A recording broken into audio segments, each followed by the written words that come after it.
What's up, everybody? Welcome to GoJo and Golic. Mike Golic Jr., Mike Golic Sr., Jesse Cofield holding it down in Boston for us. We are brought to you by Wrangler, made for the ride of life. Save 15% on your first Wrangler.com order with promo code GOJO15.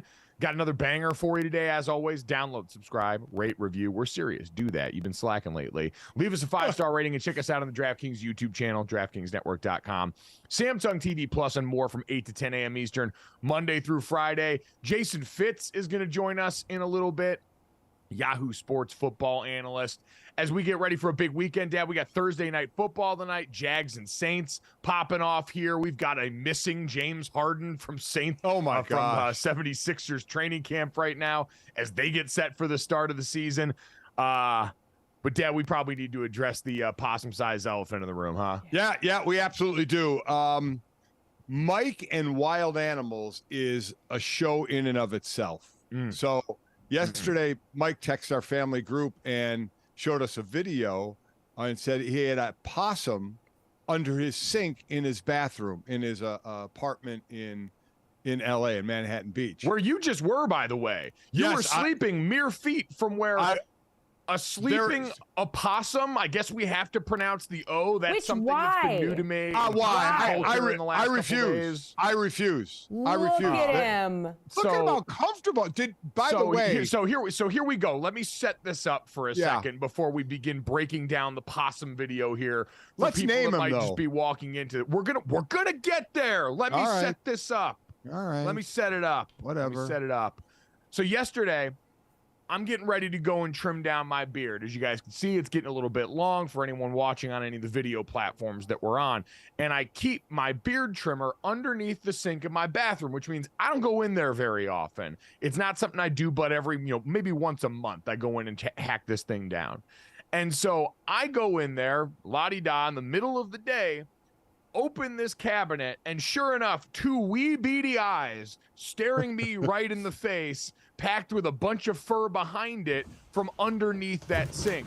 And so I respond, as any grown adult would, by screaming uncomfortably loud, running out of the room, shutting all the doors, and then calling animal control, who comes back here and bravely approaches the wild animal underneath my sink to, reveal a possum hanging out in my bathroom, snoring. If you can't, you can see it in this video, but you cannot hear the sound. I was dead stunned. This possum had become so comfortable and apparently been here for so long that it was catching a few Z's and sawing open logs underneath the sink thanks to a hole behind my wall. Okay, it really does.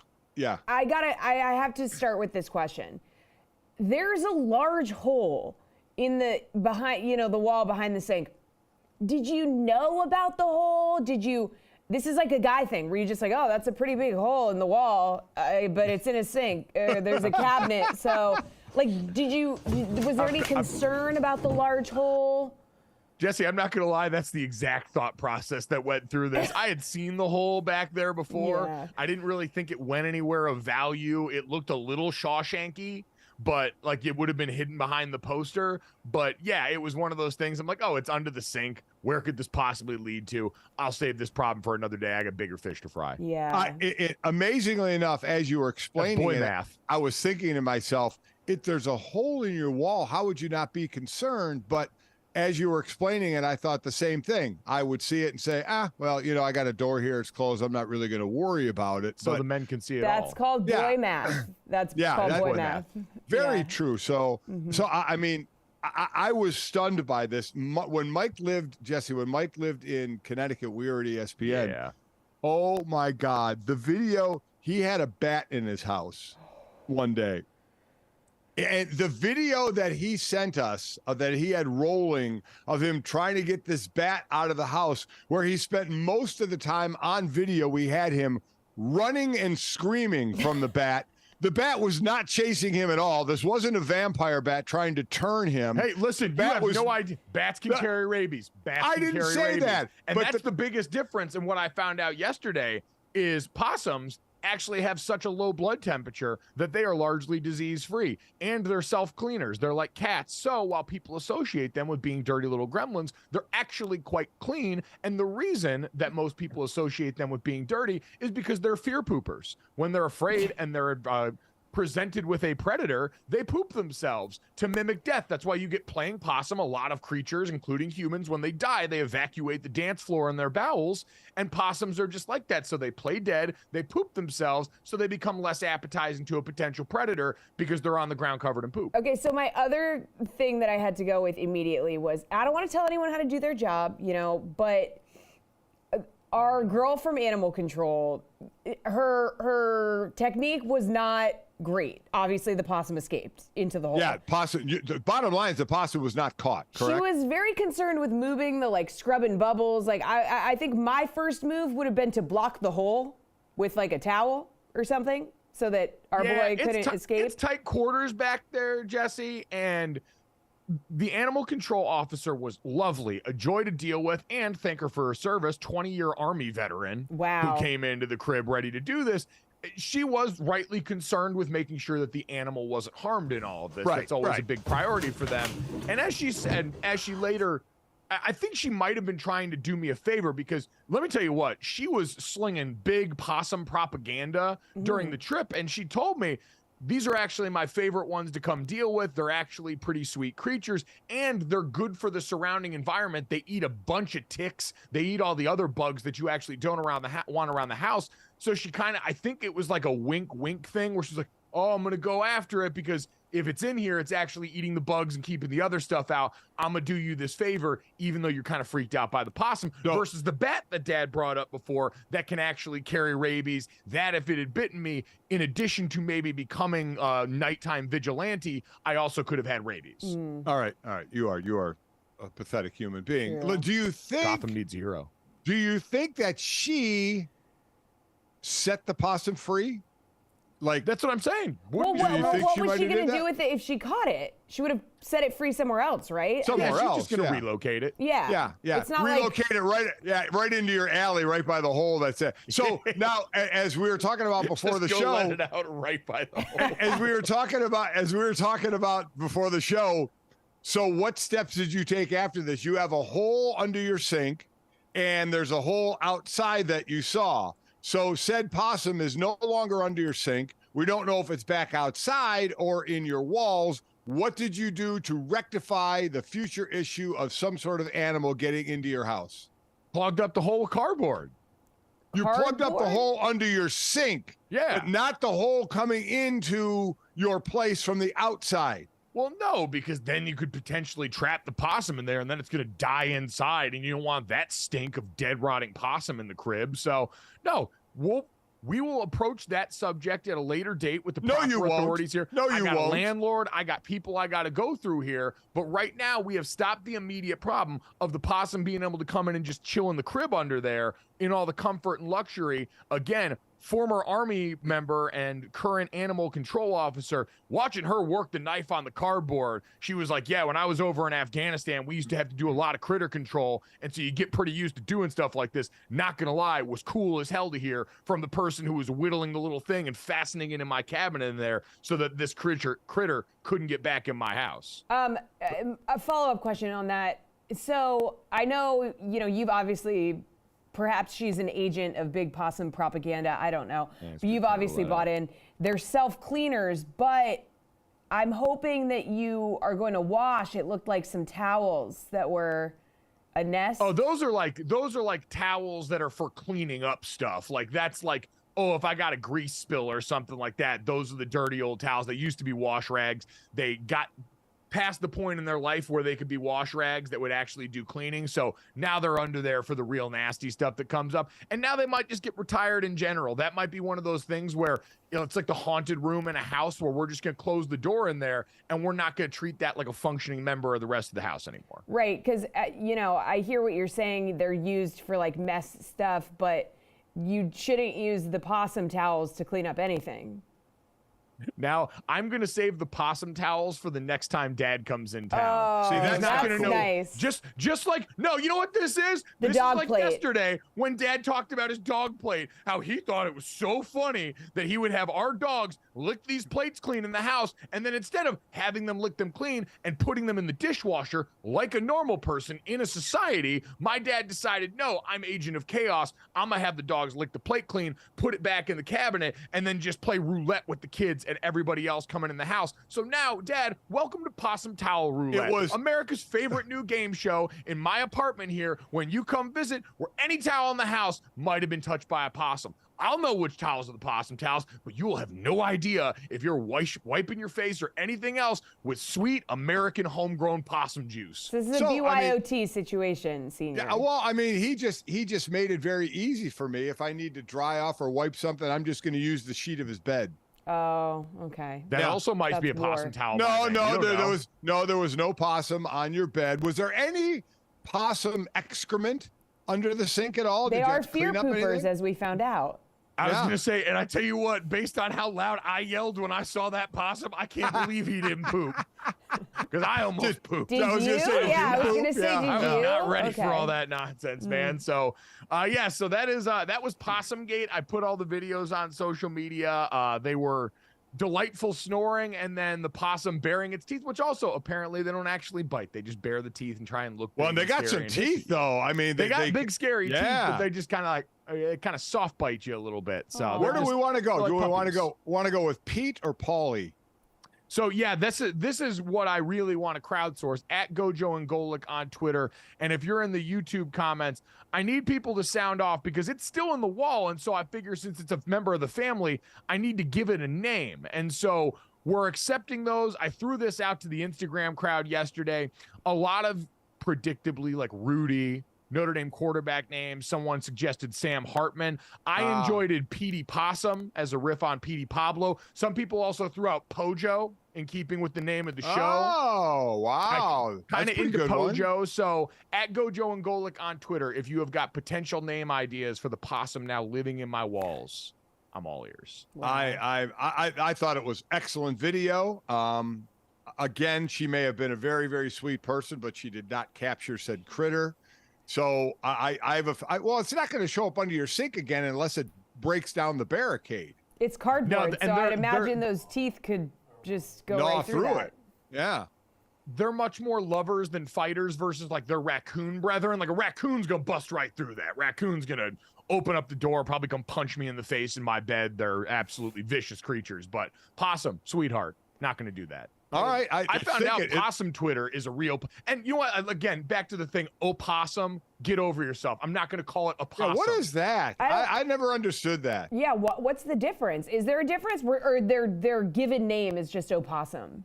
Their given name is opossum, but I feel like we have all collectively decided as a society a long time ago to omit the A. Yeah. And so while I respect anybody and what they want to be called, mama named him Clay, I'm going to call him Clay, the possum situation, I don't know if I can abide by that. So we'll see, but we're going to give him a different name anyway at GoJo and Golic on Twitter. You're going to help out with that. Dad, the possum hopefully got to hear me cheering last night for a couple different sporting events we had on.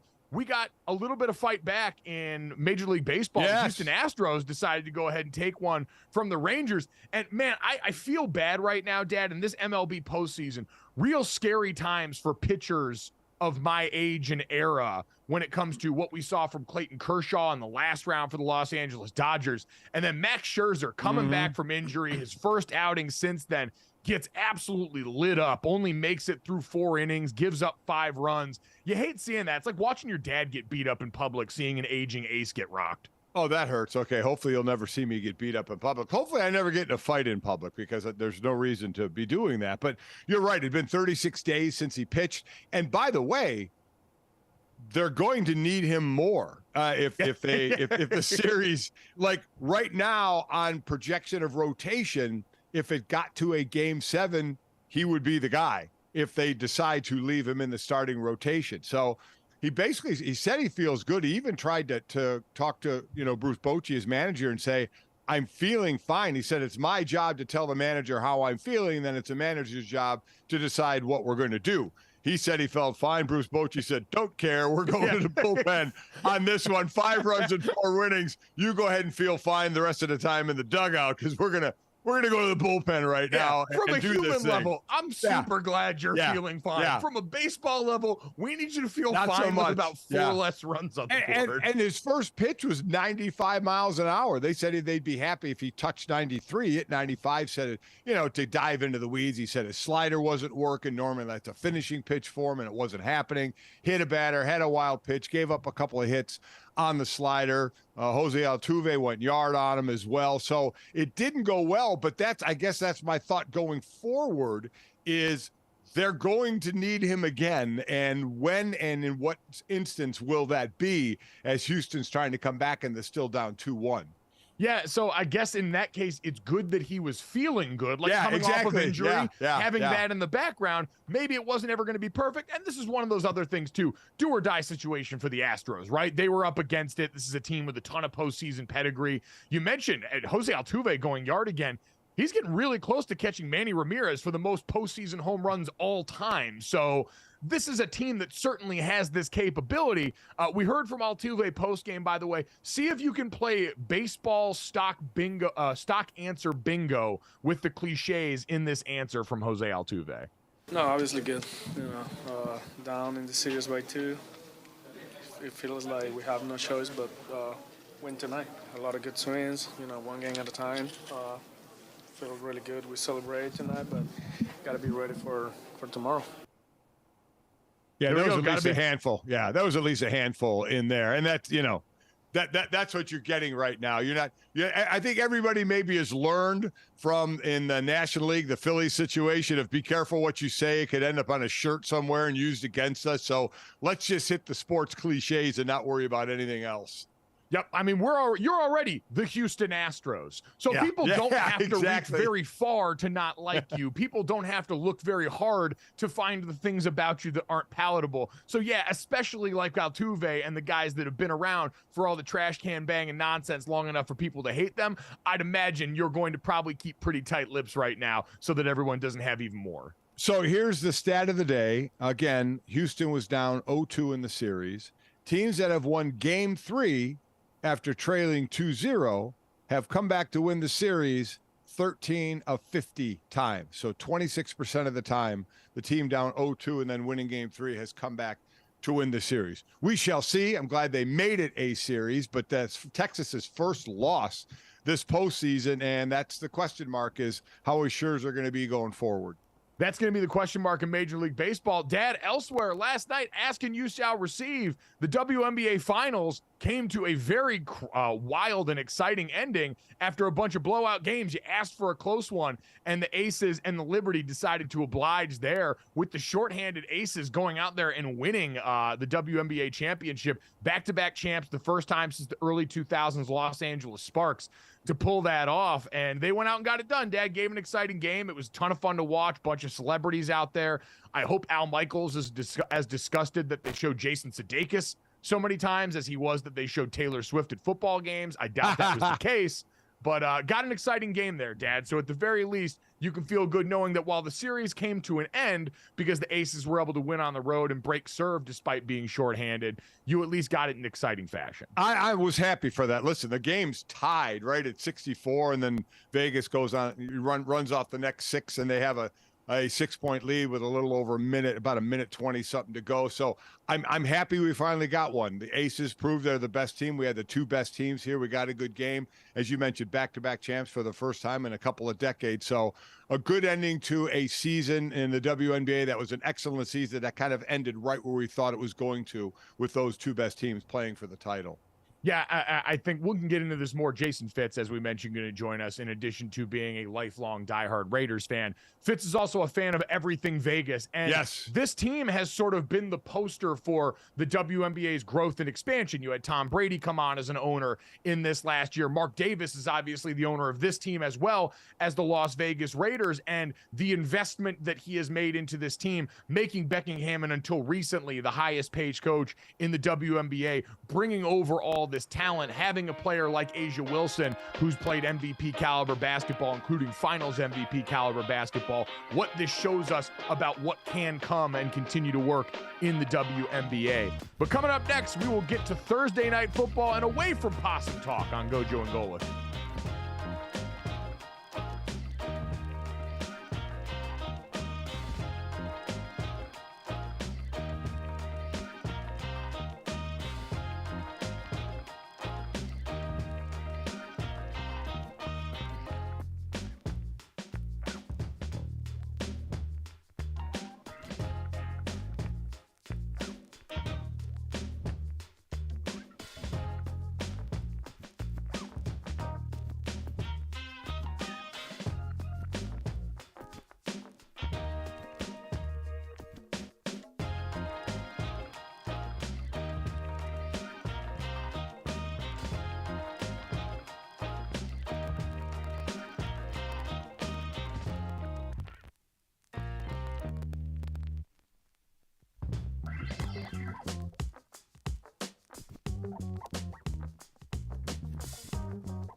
What's up, guys? Welcome back to GoJo and Golic. It is Thursday, and you know what that means. Kick off your weekend with Thursday Night Football on Prime. It is on, baby. We got Jags and Saints tonight, and Emerson's Lord and Savior, Trevor Lawrence, is officially questionable, guys. If he doesn't go, CJ Beathard going to play in his stead. It would be his first start for Jacksonville, 13th career start overall. Guys, Trevor Lawrence has not missed a game yet in his NFL career. Clearly hoping his run of 40 consecutive NFL games will not, come to an end this evening. He's optimistic. He wants to play. Yeah, and Dad, any sort of nick or injury for him, a little different because this isn't a stationary guy, right? Trevor Lawrence mobility is a huge sell, especially the way this offense has looked during this current win streak coming back over from London. Dad, I've been so impressed by the Jaguars offensively using the full 53 in the third of the field, right? With Trevor Lawrence and Travis Etienne in that backfield, they have really maximized the space. Every play, it feels like you've got a bunch of bodies going in a bunch of different directions, east and west, that have helped make this offense, I think, the best version of itself that we've seen so far in this combination of Dougie P and Trevor Lawrence there. How do you feel going in tonight? Obviously, it feels like, Dad, the outcome of this game is almost solely hinging on Trevor Lawrence's health. If he's back there, I think the Jags are absolutely in great position to win this. You've had a defense that's been aggressive in turning the ball over, going up against the Saints offense that's beat up front and has not been productive this season, even if that defense is still one of the best in the NFL. Yeah, I've been a little surprised, and I know they've been beat up, but New Orleans, I expected a little more out of them, especially on the defensive side of the ball. We'll see. We saw Lawrence was out there with a knee brace on, practicing again. The bad luck of getting hurt and having a short week then and try and be out on the field. This is when you can rely. While the quarterback is the most important position out there, can you rely on others? Travis Etienne, you're talking about what he's done. He leads in NFL touches through 6 weeks. He's averaging 15 touches a game, basically 13 runs and 2 passes last year, or that was last year. This year, he's averaging 22 touches a game, almost 19 carries and 3.5 receptions a game. So he's actually touching the ball more this year. So you rely on him a little more. I would probably expect him to be out there. If he's not, listen, we started talking about it. We'll probably talk about it later. The backup, CJ Beathard, has started 12 games, all in San Francisco, but he does have some starts under his belt, so I think they feel somewhat confident there, but we'll see. I have a feeling he's going to want to give it a go because, remember, after a Thursday game, you got 10 days before the next week, so you get him through this one, you have 10 days, or you just say, let's think of the long haul here because you look at that division, it's a close, both these divisions are close. They're sitting there up there with the Colts. They're close and not good, both of these divisions, right? Exactly. The respective Souths don't feel like these bastions of juggernauts, I but agree. everybody's got a chance right now. So you wonder if you sit him here because you got the Colts now that are going to be playing with a backup at Gardner Minshew the rest of the year. You have the Texans, while they're a nice story and playing well right now, they're still a young team playing with a rookie quarterback in a long season. So this might be one where if Lawrence is kind of not ready to go, you kind of let this one go to give him even that extra 10 days of rest to come back, fully healthy, after this game. I say that as someone sitting back and just watching. Now, if we were still involved in this, you'd want to be out there, you'd want to be playing, and I'd imagine he would be really pushing to play this game. I think considering the rest of the AFC South is really interesting right now because the biggest danger, as you were listing off all that stuff, and I'm like, oh, yeah, well, and you've got the Tennessee Titans, too, who had Ryan Tannehill dealing with an ankle injury. Malik Willis was out there and taking bad sacks, did not look very productive. We still haven't seen Will Levis, and so we're not sure what that's going to look like. And then I realized that's the most dangerous thinking I could have is to take my eye off the ball when Mike Vrabel's the one holding it. So true. Because You're right. NFL MacGyver would – he has really ascended into that Tomlin role of a head coach in the NFL, where the minute you start doubting or look away from them, he's managed to MacGyver a team that's somehow going to be a playoff contender, especially in a lax division. But you're right, Dad. We came into this season expecting Jacksonville kind of like, I'd say a little similar, maybe a 1 year back on the timeline to what we expected with Detroit. Based on the way your division is shaken up, this team that has been full of young players and promise has been expected to take the next step. And for Jacksonville, we expected that step to be starting with the division. We talked with Lomas Brown about the Lions, and he said that was the goal for this year, win the division and win a playoff game. I think we've upgraded expectations for the Lions based on how well that defense is played, based on how well the offense is still played. For Jacksonville, we're somewhere in the middle ground, Dad, because offensively, you've got Trevor Lawrence, who's been revitalized now since Doug Peterson came down here. He escaped the Urban Meyer era, but defensively, this has also been a much improved group. Josh Allen, the defensive Josh Allen, is having probably his best season since he was a rookie, leading this team, I believe, in sacks and hurries. And then on the back end, Andre Cisco, the safety group here, has been a part of a defense that's been one of the best at taking the football away in the NFL. And so while that might not be long-term sustainable, at the very least, it seems like the kind of thing that should lift you in a lackluster division to the top. Yeah, you would think so. I agree. And as we said, we talk about the Souths here and that NFC South. How amazing is this? Is you have Tampa Bay at 3-2, and then Atlanta and New Orleans 3-3, and certainly Carolina's 0-6. You know who scored the most points this year in that division? Carolina. Carolina hasn't won a game, and they have scored 112 points. The closest is New Orleans with 109, and then both Tampa Bay and Atlanta are in the 90s. I mean, now Carolina's given up the most points as well, expectedly, when you haven't won a game, but that is just such a head scratcher division where I think you realize you're getting one team, you're getting the division winner like you got last year with a losing record in Tampa Bay, and you expect them to be out pretty quickly. And just when you say that, something miraculous happens and they make a run. Yeah, it's usually about how it goes. That's a pretty damning stat. And isn't it? Saints fans are probably not all that surprised. This offense has been a major point of frustration for Pete Carmichael's bunch.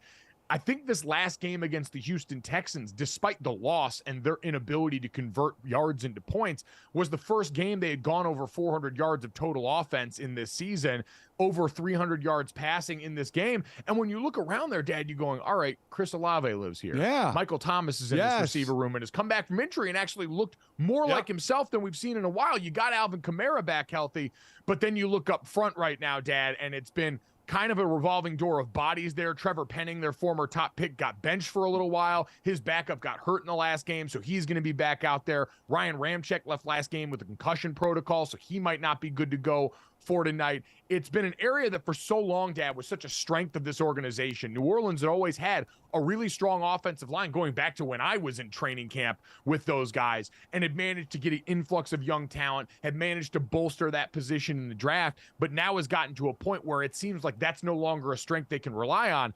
And so as they go into this game tonight, Dad, 1-point favorites at home at the Dome, which seems like respect for that environment. If Trevor Lawrence is good to go tonight, even in a limited capacity, I think the Jags get this win, and I think they keep this hot streak alive. I'm going with them as well. If he's out there, that's where I would go. If not, I'd probably lean toward New Orleans. And it really makes you understand. And I think people kind of poo-poo it at times because you look at the quarter, because you mentioned the two receivers, the running back, the quarterback, the offensive line, and just how important they are. If you have a good one and they start to get nicked up, or if you don't have a good one and you're trying to build one up, of the effect it has from sacks. They've given up 19 sacks of the rushing attack. This is, as a team, they're averaging under 3.5 yards a carry, which is not going to get it done. So, and a lot, you could sit there and talk about quarterback and or running back in those situations, but we know that offensive line is the glue in that mix that's going to help both the pass and the run with protection and run blocking. And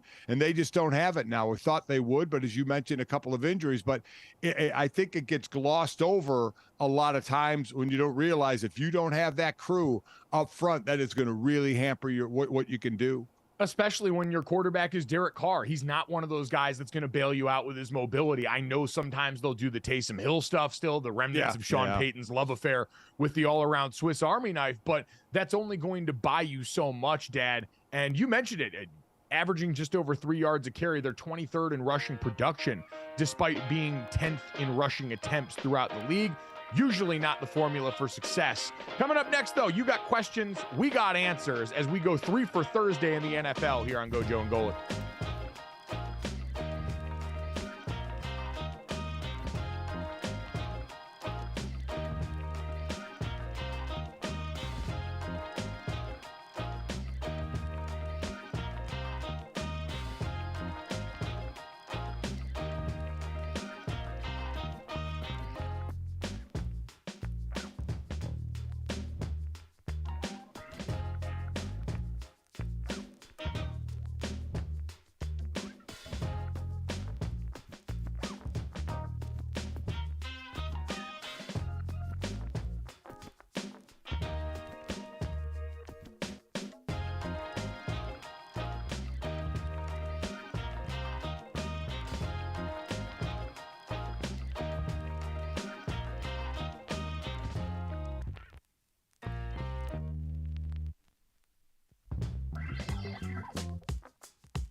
Welcome back to GoJo and Golic. We will get to 3 for Thursday here in just a second as we ask some questions heading into the NFL weekend. But I got a possum living in my walls, and it needs a name. And we have asked you guys to help us out. And, Dad, I have been, I guess, not wholly surprised, given my affiliation with him and given what everybody knows about him. The amount of people in my Instagram mentions and now on Twitter who want me to name this possum Stu Gotts are really starting to mount up. Wow. Because as they pointed out, he's a pest that lives in the wall that doesn't pull his weight, as they've said. I love Stu Gotts. I don't agree with any of that assessment. That's what you guys are saying. I would only name this Stu Gotts because it's a beloved member of my home that I'm actually happy to have here, despite the fact that it hisses and yells about rings plus minus in my kitchen cabinet. Mike, Stu Gotts would agree with that assessment of himself. So why wouldn't you? I mean, that's him to a T. So that is an excellent name. And then he's with you always, 24/7. We'll ask him if he's cool with the possum being his namesake. All right, we will ask Stu Gotts about that. Other ones that have been thrown in here, Evan Schlaw playing to the brand Thick Rick, which don't necessarily hate. I did find out, by the way, speaking of possums, not necessarily about their thickness, although we were worried it might have been a girl and she might have been pregnant with baby possums. I'm not ready to be a possum dad. That's just not where I'm at in life. So let's really hope that's not the case. But I did find out you can tell the age of possums by the color of their ears. They're born with almost totally pink ears. And as they get older, the dark color grows up their ears. So a really old possum would have fully dark ears. And so you can kind of tell based on that line of darkness on their ear how old the possum is. This one's a little over a year. I gotta say, it seems like you really love this possum. I'm just gonna say it. I've really come around on possums. I used to be terrified of these little psychos. I'd see them on the road at night, and they got their teeth out and their little eyes, and they basically walk on stilts. Their legs don't seem to have knees or joints. But now, after seeing this possum and hearing its soft coos, I'm actually going to kind of miss it. Yeah. So I'm gonna say this though. And you said that the lady from Animal Control, lovely lady, and give you facts about the possum. In all honesty, she could have told you anything, and you would have believed it. I mean, right? Yeah, no, she was very kind. She had kind eyes. She had a very nice demeanor. You heard it on the video in the way she addressed the possum. So, yeah, she absolutely could have lied to me, but I don't think she would do that. The fine folks in Manhattan Beach Animal Control did a phenomenal job, and they are deserving of praise. Last one here from D Soul 93. I like this one, very appropriate. Wally. Living in the wall. Yeah, living in the wall. Okay. Keep those coming at GoJo and Golic on Twitter. You can also hit us in the YouTube comments with those as well, as people have pointed out. Hey, at least it wasn't a skunk, and someone in there mentioned that they had a snake come through a hole in their wall in their bathroom, which is my worst nightmare. Looking down in the toilet and seeing a snake coming up where I would have would have been the thing that got me to light a match and burn this place down. 100%. So can't do it. Can't do the snake thing. No. Do not pass go. Do not collect $200. Jesse, let's get to 3 for Thursday. What do we got here? What's the idea? What are we doing? Okay, so 3 questions with a yes or no answer. We'll just roll through these and then you guys can debate here. So here's the first question, number 1 here. All eyes will be on the matchup between 5-1 Miami and 5-1 Philly on Sunday night. But yes or no, Lions at Ravens is low-key the most intriguing matchup of the weekend. So Detroit, one of the teams sitting at 5-1, as we know from Dan Campbell's, what is this, 5? Yeah, going wild. Success due large in part to their top 10 ranked defense led by Aiden Hutchinson. Let's get a listen from him right now.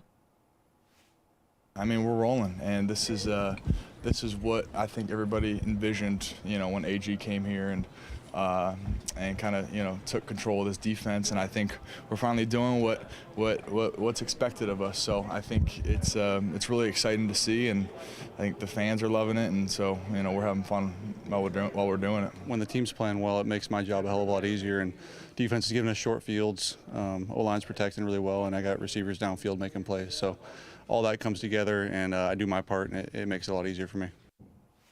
You guys, the Lions have the opportunity to improve to 6-1 for the first time since 1956. So there's a lot riding on this game. So is this low-key the game of the weekend?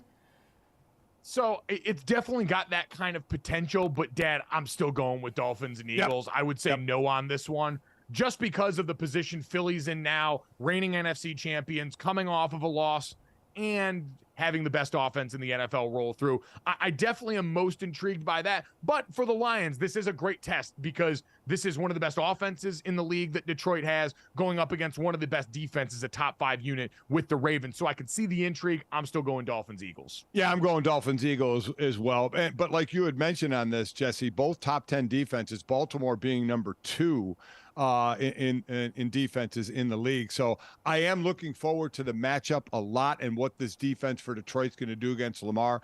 But I mean, the matchups in Miami and Philly real quick. I mean, Miami has a number 1 rushing offense. Philly has a number 2 rush defense. The Eagles have hit the quarterback 46 times. That's tied for second. First is Miami at 49. Jalen Hurts is second in the NFL in total yards. Guess who's first? Tua is first. A.J. Brown has posted the second most receiving yards in the NFL. Guess who's first? Tyreek Hill. I mean, the matchups here and the yards and what they're producing and the tops near the top of the league and what the others have to defend is just too big a story this week. So I go Miami and Philly. Yep, huge swing state in that one. Jalen Carter's health back at practice this week. When you look at the Bills that were able to stuff up the Dolphins, so much of that started up front, messing with the timing of this thing. But both, I mean, that's a great slate when you've got both of those to look forward to this weekend. What do we have for question number 2 here, Jesse? Yeah, okay, yes or no? We can name Stroud the best rookie quarterback. CJ Stroud off to an unbelievable start, broke the record for most passes thrown without an interception. That's 176 to start a career. So what do we think? We going yay, we going nay? Oh, I think, Dad, this is an overwhelming yes so far this season, and really without a lot of competition, right? We have Bryce Young, who's struggled a bit in Carolina, largely due to the weapons. We haven't seen Will Levis yet. Anthony Richardson now going to be on IR for the rest of the season after electing to have that shoulder surgery and shut his year down. CJ Stroud's been a revelation. As someone I saw comment yesterday, I think it might have been David Hellman, our buddy from the show the other day, who said we should have probably put more stock into the fact that CJ Stroud had his absolute best game in his final game against Georgia in the CFP against one of the best defenses we've seen in college football. That has clearly translated to the next level. He has looked comfortable, he has been confident, and he's given this team new life so far this season. I think a bigger question is he the best rookie this year? He's definitely the best rookie quarterback. Is he going to win Rookie of the Year on the offensive side of the ball? Now, Bijan Robinson is playing great, averaging 5 yards a carry. Already has, and he's like got 20. That camera angle they keep showing highlights from in Atlanta that makes everyone look like a damn superhero. I know. So I think that's who he's battling with. But that, to me, is going to be the bigger question is C.J. Stroud playing like the offensive Rookie of the Year? He's definitely the best rookie quarterback. I would say right now the answer to that is also yes, right? It looks like it could be a sweep in Houston where you've got DeMeco Ryans probably in a Coach of the Year conversation if they keep this up, and CJ Stroud definitely at the helm for Rookie of the Year. Jesse, let's get one more in. What do we got here? We do have time for this. Yes or no? The Chiefs will win the AFC West this week, so they're hosting the Chargers, coming off that Monday night loss to Dallas. Chiefs have won 5 straight. Oh, listen, I think this is yes. I think this is a yes. It was probably a yes in the beginning of the season when we were doing prognostication. I mean, yeah, I think they're the best team. They're going to win this. They're 2-3 Chargers. I think they'll go to 2-4 after this, while the Chiefs go to 6-1. So yeah, I mean they're the best team in that division and literally the best team, you know, in the conference and battling right now San Francisco and Philly for best team in the NFL. So I guess I should say that quickly, throw Miami in there as well, but.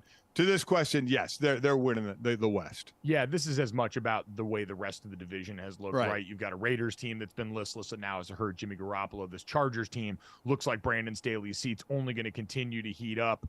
The Broncos are not riding. So all these things add up to a pretty easy walk, I think, for them. But they've now also started doing the old Patriot trick, Dad, where they just send guys out on loan to get rid of contracts and then bring them on back. McCole Hardman reportedly getting traded back from the Jets to the Kansas City Chiefs. It sounds like Frank Clark could be making his way back to Kansas City right now. They're getting the band back together for one more heist. It's incredible. Sprinting out of their teams now, getting back to Kansas City. I mean, they have to be chuckling in Kansas City at this. All smiles in Kansas City. All smiles, but with a question mark in South Bend after a major move from Notre Dame starting quarterback. Next.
Welcome back to GoJo and Golic. We got to talk about the stash heard around the world.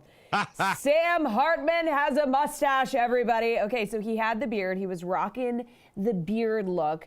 He has shaved off the full beard, as you can see in this video, and he is now rocking a mustache. So guys, fellas, was it the right move to lose the beard? No. What do we think of the stash look? No. He's given that 70s vibe, you know.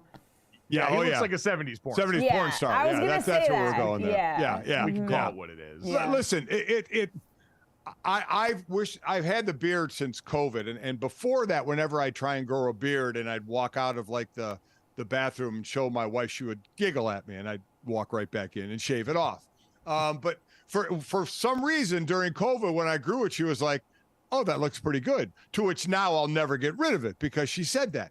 It's the salt and pepper, by the way. Yeah, it's well, the sprinkle of gray in there and helps everything. Yeah, but Sam, when you're as good looking as Sam Hartman is, it don't matter, because for the most part, you'd be like, "Oh man, dude, don't shave the beard." You got, like if you said, 70s porn star. We going down that road. When you're that good looking, it doesn't matter. It doesn't matter. He can do whatever he wants, and it's going to be a win for him. I mean, put his picture up anywhere, and people go nuts. So. It is interesting to consider. Now we are on the cusp of November. A lot of guys do the Movember. We'll use that to raise money for good causes, things like that. So we'll wait and see if it's tied to something like that. Seems like a very charitable young man. Right, also, he's inching closer. So even when he had the beard, because of the long hair, general moxie at the position, Dad, Jesse, reminded me so much of Shane Falco from The Replacements, who did not wear a beard in that movie. And so if he does get down to the naked face, we're going to need the side-by-side between him and Keanu Reeves, because the similarity is pretty striking here. That being said, this one seems pretty easy to attribute, guys. We're living in Travis Kelce's America right now. Football players are looking around at the mustachioed success that Travis Kelce's dating life has been and saying, "Lord Jesus, I've seen what you've done for others, and I want you to do that for me." Is there any thought to, and by the way, the one thing you lost with the beard, you lose the nickname Sexy Jesus, right? I mean, because that was another one that he had going on, and now he doesn't have the Jesus beard. never had a mustache. We don't. That is true. We had like a 13-year gap where we just didn't see Jesus, so he might have been rocking the stash during that. Everybody also, the depictions of Jesus make him white. He wasn't white, so we really have no idea what Jesus looked like. Jesus might have had a mullet and a handlebar mustache. Rode around on his desert Harley. For all we know. Is it possible that Sam's last two games haven't been great, right? Louisville, he had 5 turnovers, and it wasn't a great game against USC either. Do you think maybe this is a little bit of a slump buster? Stir the waters a little bit? It might have been that. Instead of saging the locker room, he was expelling the demons from his face. Yeah, from the mustache or from the beard. I don't know. We're all guessing at this point because, he didn't call us and tell us. I can tell you this as a football player who once did not shave until we lost. My last year at Notre Dame in 2012, I started growing my beard at the start of the season. And I jokingly said to someone, I'm not going to shave until we lose a game. And up until that point in my Notre Dame career, we had done a fair amount of losing, about 500 record, more or less. And that game, we rattled off 12 in a row. So by the end of the year, I've got a big, long, nasty beard. The upkeep is tough. It gets itchy and uncomfortable under the chin strap. There's a lot of things logistically that might lead me to say, hey, this guy could have just looked up and said it's a little bit more comfortable if I'm just rocking the lip pillow right here instead of the overall face pillow. So congratulations to Sam Hartman on keeping him guessing during the bye week, because you're right, Jesse. This is an opportunity to go back, self-scout, Dad, look at what you can do better. And so maybe, as they've said, offense slowed down production after that hot start in the first 4 games, maybe looking to get back, lighten the load on the old face. We will wait and see. Dad, he's not the only one that made waves. Sam Hartman doing it with the camera. Dabo Swinney, Clemson head football coach, doing it with the microphone earlier this week on the Clemson Coaches Show. Had a caller calling in complaining about what had gone on so far this season. Clemson already with 2 conference losses, losing on opening night to Duke and then losing in an overtime thriller to Florida State this season as they sit in Florida too. And Dabo Swinney had a response to some of the fans in their fan base saying, quote, "We're at a point in our time, and I hate that, where people, if you don't go undefeated, say you're losers, you're terrible. And it's just such a terrible mindset. And honestly, we may need to lose a few games to lighten up the bandwagon. Sometimes the bandwagon can get a little bit too full." Dad, are you surprised that Dabo Swinney, now, I mean, a couple of decades, his time at Clemson, he's been the figure there forever. He's done so much winning, especially in the college football playoff era. Are you surprised to hear a coach sound like this publicly talking to the fan base? No, not after he says the coach now saying rattle off what he did after 4 games when you're 2-2. Okay, a position they're not used to. If they were 6-0 right now, you wouldn't hear, or 6-1 and had that one loss, I don't think you'd hear it coming out of his mouth. They were 2-2 after 4 games. Now they're 4-2 right now. So I think that has a lot to do with it. So I don't put a whole lot to that, as the fact that he's in a position now he's maybe not used to being in, because he's been near the top for so long. That it gives him this to say now when he's hearing from disgruntled fans, and what he's saying is right. I mean, I remember, my buddy and Mike, we've had him on the show. I work with him a ton. Bill Curry, when he was coaching at Alabama, and he talked to me about how it was there when he had little old ladies coming up to him, after a loss, wanting him gone. So the pressure is high. There's no doubt about it. But this coming off of a 2-loss season earlier in the season, I think what kind of ignited some of this. I would say, and listen, just a familiarity thing, right? Dabo has been the head coach at Clemson since 2009, but he's been coaching at Clemson since 2003. Right. He's been there for a long time. And Dad, I'm sure in his mind, we talked about this a lot with the ego surrounding the Brady Belichick thing. He's looking around going, what more do I have to give you people at this point? What he's done, 2-time national champion during the college football playoff era. They've won the ACC 8 times. They've basically been the stock answer since Jameis Winston left Florida State. It's basically been their conference. They've been the one lifting this thing up and going toe-to-toe in the early CFP era, really pre-expansion. It was them in Alabama as the 1-2 side-by-side sun and moon before Georgia showed up and crashed the party the last couple of years. And so I'm sure part of him is looking around and going, I've given you the best decade of Clemson football ever. And we hit a little rough patch here, which they did last year too, right, Dad? Yeah, they had did. The will they, won't they with DJU and Cade Klubnik at quarterback. And you look up at the end of the season, they still got 10 wins. And it is a victim 100% of his own success, because the fan base has caviar taste now, where it wasn't that long ago where I was covering college football when we were still talking about Clemsoning, this idea that you couldn't get out of your own way and win in the biggest moments. And we've lived long enough to now maybe get back to that point is an insane testament to their longevity. But also now I'm sure that frustration that goes when you feel like, much like we've talked about with Belichick, look what I've done. I'm owed a certain level of respect from this fan base. Yeah. And Saban seems to get it right. You don't hear that. Do we hear this kind of talk in Alabama at all? I guess Saban hasn't come out and said anything about it yet, but listen, they're also still in the CFP hunt right now. Like Clemson with 2 losses appears to be on the outside looking in. Oh, yeah, with 2 losses, you're done. Alabama is still technically in this thing. They absolutely are. But, I mean, listen, Dabo should know more. And I can see the frustration when you've been so successful somewhere. You think because we always say winning a national title, winning a Super Bowl, winning a championship buys you a little more time, buys you a little more love, buys you a little more leeway from fans, but sometimes that just doesn't happen. So, maybe they caught him in a moment of frustration here. Who knows?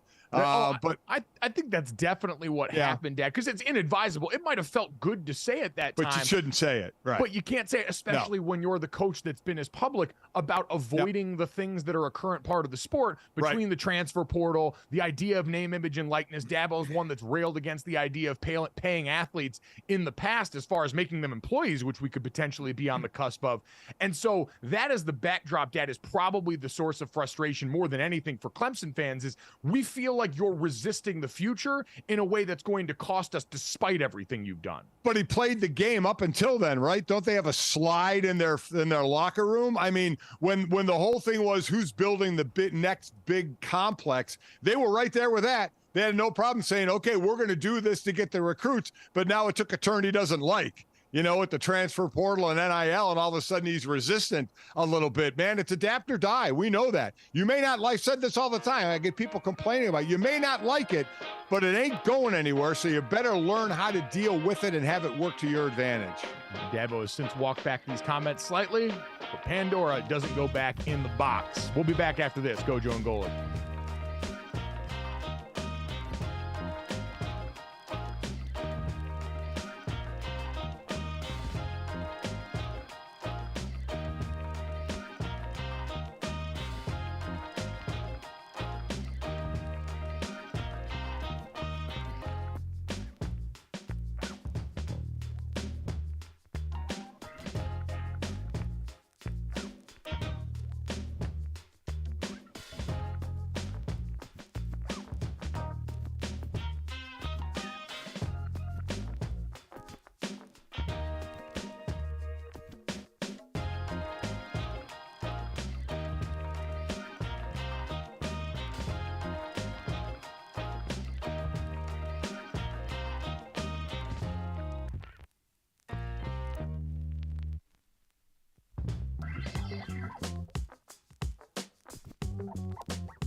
Welcome back to GoJo and Golic. We got a lot more to get to on today's show. We still got this, that, and the third coming up. We're going to clue you in on a world record attempt going on tonight.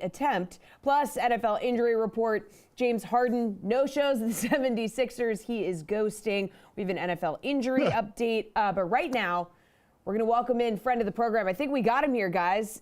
Jason Fitz, he's here. He made it. Yes, Yay! we have Yahoo Sports football host, Fox Sports radio host, Jason Fitz, joining us here, who needs to unmute his computer right now and be a professional. I mean, seriously. Jason, before How I long have you been doing this? Look, Mike sent me the wrong link this morning. Let's just throw him under the bus before we get here. I'm here making this show energetic, making this show beautiful, bringing the soul of a champion from Vegas this morning. Let's go, guys. Come on. I'm just shut up, Jason. Okay, how about that? Let me ask you this, Jason, right out of the gate. If you were to go to in the bathroom and open up the cabinet under your sink and just to get a towel or something and saw a possum, what would you do? So two things. One, you immediately said, this is going to get me in so much trouble, but you immediately close it. And then, like, I've got this baseball bat that. Oh my God. I'm going to defend myself. It's a pause. I'm going to defend. Look, I've been in the South a long time. Usually I could call a buddy and he'd probably come up. But no, like I'm going to defend myself. Well, Patio wait, Possum's going down. Patio Possum's going down. You close the door. What do you have to defend yourself from? You think he's breaking out of that and attacking you? Well, Yeah, no, but the I possum gotta- hasn't I been gotta- lifting weights and doing cocaine ready to fight you all day in You there. don't know. You don't know. Patio Possum. I saw you were naming him. I've named him Patio Possum. Well, I Patio mean, for a Possum. while, Jason Fitz might have been in the running because you guys kind of look the same. But now, after your threat of possum violence, no more. You know, no, like I'm using the bat to scare him out the back door. Like you open the thing, you scare him out the back, and then he goes out, he goes running out the door. Like this is like Mike, you know my athleticism. It's not like I have enough aim to actually hit anything. Good God. So like the best I'm going to do is scare him out the door. Like I'm going to be an imposing figure, and then he's going to go running out the door. Do you really think he'll be an imposing figure to even a possum? Really? Like the possum's hiss is somehow in a lower register than your little high-pitched squeals. I feel like the thing might be more afraid of you. I'm looking at these but I'm trying to figure out why your possum's so chill. Like again, so like possums are. I mean, like my experience again, Southern, a lot of life in the South. My experience with possums, possums and dogs don't get along. I always have dogs, right? Like I've always sort of seen like hyperactivity out of it. Your possum's just like back there living that sweet life. He's in a bunch of towels. I mean, what a home he's made for himself. It looks so comfy. They do like warm enclosed spaces, so the hot water running down the pipe is. That's what I said. Again, animal control. I learned a ton yesterday. Shout out to Manhattan Beach Animal Control. I learned a ton, and me and possums have that in common. We all love a warm, close, cozy little space. And so I've just created and curated a great vibe around here, and clearly the possum picked up on that vibe. So we're not going to let you mess with that vibe right now, Jason. You did mention your championship Las Vegas Aces. I will give you a minute to gloat because we were talking before about Mark Davis and the investment in this team that Las Vegas has made in the Aces that's now paid off in back-to-back championships, kind of being the poster for what we'd imagine to see more of. And really, both of these ownership groups in the Aces and the Liberty, the Cy family and what they've put in to the New York Liberty, the two super teams here, but Las Vegas, the center of the WNBA universe right now, Fitzy. Yeah, and I think, if you look at Mark Davis, the owner, his methodology, whether it's for the Raiders or whether it's for the Aces, is very clear. He's going to go out. He's going to figure out who people tell him is the absolute best coach. He will pay whatever it takes to bring that absolute best coach in. And then when you say, these are the talented players I want, that's what he'll do. Like this is a team built particularly with for the second straight year, I've heard lack of depth. Didn't matter. You go out and you hire the absolute best players at every position and you let depth figure it itself out. That works really well in the W. I think one of the things for Mark, though, is he looks at that and says, why isn't that working for the Raiders? Well, you guys know this as well as anybody. In a 53-man roster, you can't have exactly what the Raiders have right now, which is 4 or 5 really great players and about 47 others that you're like, oh, they're on the roster, right? So it's funny because I think what Mark has done makes a ton of sense. I say Mark like we're buddies. What Mr. Davis has done. Are you the one giving him the bowl cut here? What's going on? I would call me MD. I'd help you out with that. But, he builds a great facility. MD. I hate you. MD is a normal people inside the organization definitely call him MD. I know that. Look at me just gloating. No, but you look at the facilities, you look at the investment, very simple. He went in and said, I'm going to invest in great players and give them a great facility that they're excited to come to. I'm going to make sure it's a destination free agents want to play in. I'm going to pay a premium. I'm going to hire the best coach in the world. I'm going to put all my money behind it, and then I'm going to dance with everybody on back-to-back titles. So back-to-back titles, they're the toast of the WNBA, but I'll ask this question that was asked some years ago when she was with Greg Popovich, and that's kind of hasn't been talked about a lot as of late. Becky Hammon, NBA head coach. That ever going to happen, do you think? Yeah, I think the minute Pop anoints it, it happens, right? Like that's the sort of coach in waiting. I think she's in a great situation while Popovich starts the Wembanyama tour, and then at some point he passes the torch to Becky. I think Becky's the heir apparent for Popovich, and at that point, then things get interesting because you can have the greatest coach in the world at the highest premium, but when you got to go out and hire that person again, I mean, Becky Hammon deserves a ton of credit. They won that game last night, wildly shorthanded, and they still went out and won a WNBA championship in part because they have the best coach, not just in the W, but one of the best coaches in all of basketball. Yeah, a defensive masterpiece last night for them going up against the Liberty on their home court where they had been pretty potent. Offense hard to come by for the Raiders, though, Fitz. How concerned are you, Davante Adams, even coming off a win out here publicly complaining about the lack of touches that he's had in this offense? What have you made of his role? Because even watching for me, and I don't watch nearly as closely as you do being a Raiders fan, I've been stunned at the way that this offense is at multiple junctures deferred more to Jacoby Myers, wandered away from Davante Adams, who still is the team leader in targets and catches and all those things. But it seems like they go long swaths where they almost forget about him. Yeah, and this is one of those problems that is a weird word to use here, but Jacoby Myers has been a delightful signing for the Raiders. And because of all the attention paid to Davante, Jacoby's had tons of opportunity. It's been obvious from the outset that Garoppolo is more comfortable just going to where it's safer and easier to deliver the football. Now, I don't really give a damn what Aaron Rodgers thinks about the Raiders offense, but he spoke pretty plainly about the fact that as a quarterback, you've got to get the ball to Davante. I think what Davante has here that we're not used to players at this level having is agency. And I know you guys love this from a player standpoint, but here's the thing. He does not care what anybody in that organization thinks. It's been apparent since before the season even started when he was like, yeah, I'm not really in on the way we're approaching things. I'm not really in on what the game plan is. He continues to say, this is what I want. This is how I want it, because he has nothing to lose. Like, if they trade him, he's going to go somewhere he'd rather be. If they don't trade him, he's part of fixing the culture. I honestly think the Raiders need somebody that's as bluntly honest as he is. And he's right. Quarterbacks have been afraid to deliver 50-50 balls to him, even when he's been open. This is not, to me, if you go back and watch the All-22, and I talk to guys smarter than me, obviously, all the time with this stuff, it's not a coaching issue. I mean, he's open. It's an aggressiveness issue from the quarterback position. It is, and I've covered the last couple of games for Las Vegas out there, and you quite honestly have been absent out there, as you know, you don't want to hang out anymore. But I have noticed, I mean, Hunter Renfrow has disappeared from that offense. Michael Mayer, they're finally starting to get involved. And the running game, Josh Jacobs was the leading rusher in the league last year. He's not even averaging 3 yards a carry. So it's been a frustrating offense. But part of that also has been what we've seen in the last couple of weeks, Jason. Who do you think is that you have Brian Hoyer do the Raiders as the backup, is the best backup quarterback? Because I think we saw 6 last week, and we're going to continue to see more. Yeah, and that's a really interesting question, because I think Brian Hoyer came into the second half of that game and showed everybody, hey, I can manage this offense. Fans want to see more Aiden O'Connell, the kid out of Purdue. But Aiden O'Connell in the first half did what a lot of rookie quarterbacks do. He just sat there forever. I mean, Khalil Mack feasted on Aiden O'Connell because he had no idea when Khalil Mack was coming to him. That's the wrong way to go. I think Brian Hoyer, frankly, doesn't give a lot of future hope for the organization. But when you're 3-3, I mean, right now you got to worry about right now. I wouldn't be surprised to see Hoyer in this game this weekend if Jimmy G can't go. But if he is in this game, I don't know if you noticed this, Mike, but in the second half, there were a couple of times he went over to the bench and just crouched down in front of Davante, and they were talking. And It was very obvious that Hoyer's over here saying, I know.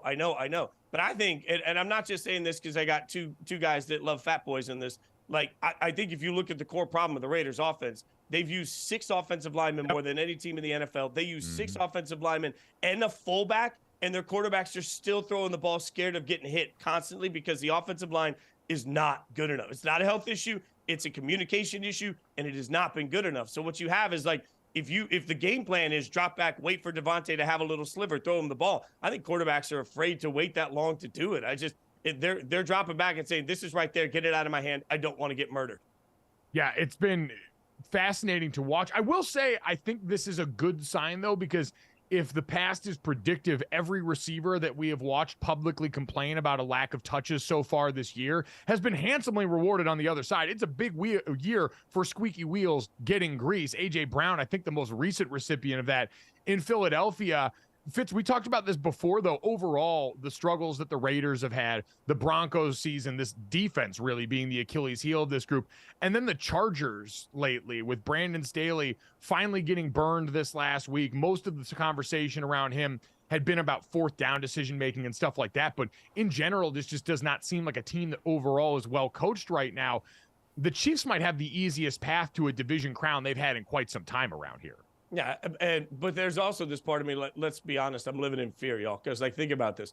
I think the Broncos have a very good chance of ending up being the worst team in the NFL this year, which means I have a very good chance of, as a fan, of having to take on, I'm presuming at some point the Chargers will find a competent coach for Justin Herbert, and we all know Justin Herbert's great. So then I got to take on Mahomes, Herbert, and Caleb Williams for the next decade plus. Like, they don't make enough whiskey. You're already penciling him in right there. Yeah. You're already having Caleb Williams heads out to the in Broncos, Denver. Okay. and this is and the Raiders. You know, especially you look at the next. This is the exercise we all have to stop doing. We have to stop asking like what records mean and start asking like, is your team good? Because the Raiders are 3-3 and they're not particularly good.